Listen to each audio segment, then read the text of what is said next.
Hi అండి, అందరికీ నమస్కారం అండి. ఎలా ఉన్నారు? బాగున్నారా? మేమైతే చాలా బాగున్నామండి. ఈరోజు చికెన్ గ్రేవీ చేస్తున్నాను. చికెన్ గ్రేవీకి కావాల్సినవి అరకేజీ చికెన్ అండి, 2 ఉల్లిపాయలు, 2 టమాటాలు, ఇది గరం మసాలా, ఒక కొబ్బరి ముక్క, కొంచెం అల్లము, చిన్నుల్లిపాయలు. చేసే విధానం చూద్దాం. ఆన్ చేసుకుందామండి. ఇందులో ఈ గరం మసాలా, ఈ కొబ్బరి అంతా వేపుకుందాము. వేగినాయండి, స్టవ్ కట్టేస్తున్నాను. ఇవి చల్లారేలోపు అల్లం, చిన్నులపై నూరుకున్నాము.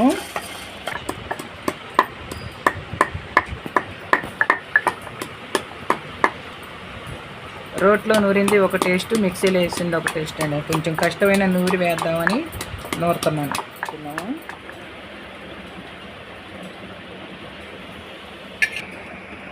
ఆయిల్ వేడైందండి, ఇప్పుడు ఉల్లిపాయ పేస్ట్ వేద్దాము.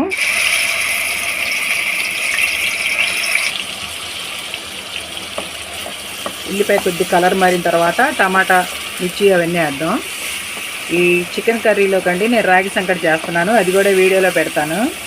అవన్నీ చూపించడానికి కుదరలేదని నేను చేస్తున్నాను. ఉల్లిపాయ అయితే వేగిందండి, ఇప్పుడు పచ్చిమిర్చి వేద్దాము. కొంచెం కరివేపాకు, ఇదిగోండి అల్లం పేస్ట్ కూడా వేసేసాను. ఇప్పుడు కొంచెం ఇవి ఫ్రై అవనిద్దాము, పచ్చివాసన పోయేంత వరకు.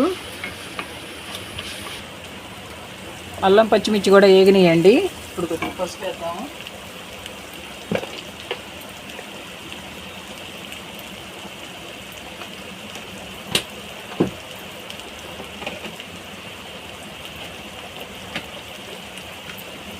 కొద్దిగా సాల్ట్,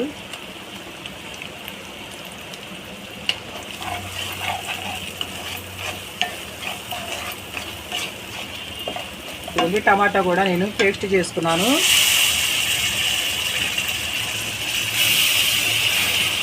బాగా గ్రేవీగా ఉంటుందని ఇట్లా మిక్సీ వేసానండి, రాగి సంగటిలోకి బాగుంటుందని. టమాటా కూడా ఉడికిందండి, ఇదిగో ఆయిల్ వదిలేసింది. ఆయిల్ వదిలిందని టమాటా రెడీ అయిపోయినట్టు. చికెన్ వేద్దాము. నేను ఆల్రెడీ చికెన్ 3 సార్లు నిమ్మకాయ పెట్టి శుభ్రంగా కడిగాను.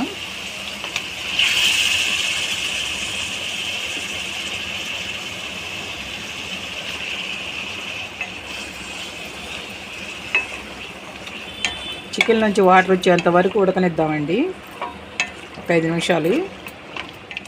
ఇక్కడ కూర చూద్దామండి ఒకసారి. చికెన్లో వాటర్ అంతా కూడా ఆవిరైపోయిందండి, ఆయిల్ బయటకు వచ్చేసింది. ఇప్పుడు కారం వేద్దాము.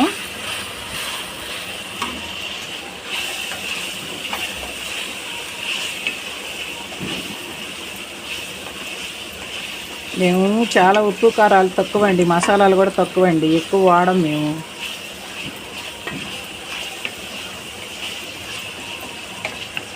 ఇప్పుడు వాటర్ వేసుకున్నాము.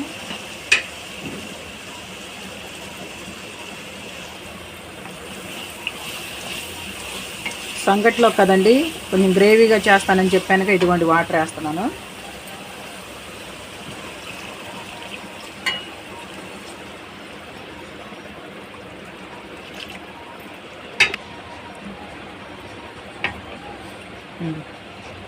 వాటర్ పోసుకున్నాను, ఇది చాలు. ఒక 5 నిమిషాలు ఉడికిన తర్వాత చూపిస్తాను. ఈలోపు రాగి సంగటికి రెడీ చేసుకుంటున్నానండి, ఎలా చేస్తానో చూపిస్తాను. ఒకసారి కూర చూసుకుందామండి.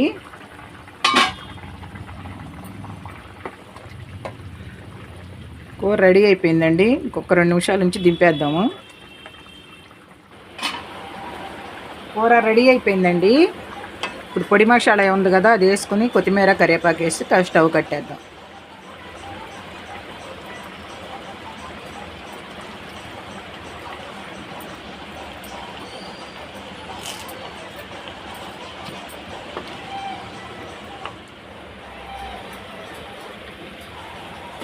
రాగి సంగటి చేసుకుందామండి. ముందు గిన్నె పెట్టుకొని వాటర్ పోసుకుందాము.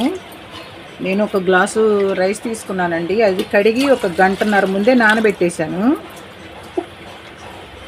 అది రేషన్ రైస్ అయితేనే ఈ సంగటికి బాగుంటుంది. నార్మల్ రైస్తో కూడా చేసుకోవచ్చు, కానీ అంత జిగురు ఉండదన్నమాట. సంగటికి జిగురు ఉండాలి కదా, అందుకని నేను రేషన్ బియ్యం తీసుకున్నాను. ఇదిగోండి రేషన్ బియ్యం. ఎసరు వచ్చేసిందండి.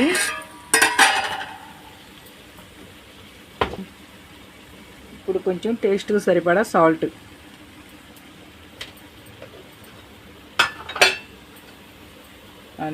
కొంచెం నెయ్యి,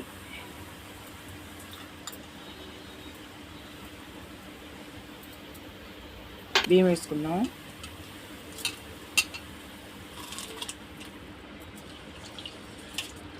ఒక గ్లాసు రైస్ తీసుకున్నాం అనుకోండి, 30 వంతు రాగి పిండి తీసుకోవాలి, అప్పుడు కరెక్ట్గా సరిపోయిద్ది.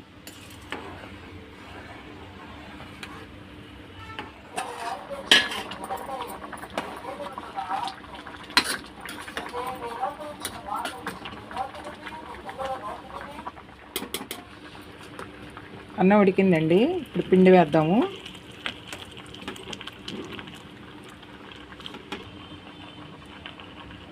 ఇదిగోండి, ఈ మాత్రం ఉన్నప్పుడు పిండి వేయాలి, అప్పుడు పిండి కూడా బాగా మగ్గిపోయిద్ది.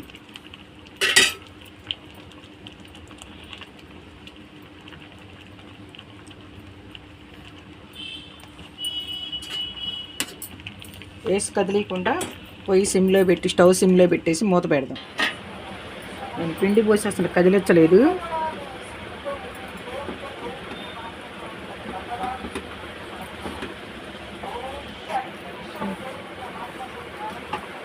అంతేనండి, రెడీ అయిపోయింది సంకటి, రాగి సంకటి. ఒక స్టవ్ ఆపేస్తున్నాను.